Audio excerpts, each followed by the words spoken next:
Kosi në mëngjes shëron këto 4 sëmundje, ja kush duhet ta konsumoj menjëherë.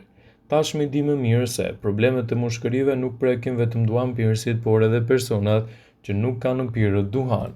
Megjithatë, një ulëmtim i ri tregoi të dhëna interesante për reduktimin e riskut të këtij problemi. Studimi tregoi se ekziston një lidhje midis konsumit të kosit dhe zvogëlimit të rrezikut të problemeve të mushkërive, citon Ritz Dizajt. Bazuar në analizën e gjithësisë 10 studimeve nga Europa, Shtetet e Bashkuara të Amerikës dhe Azia, ku përfshin rreth 1.4 milion njerëz, shkencëtarët zbuluan se ngrënia e shpeshtë e kosit dhe fibrave lidhet me uljen e ndjeshme të rrezikut të problemeve të mushkërive.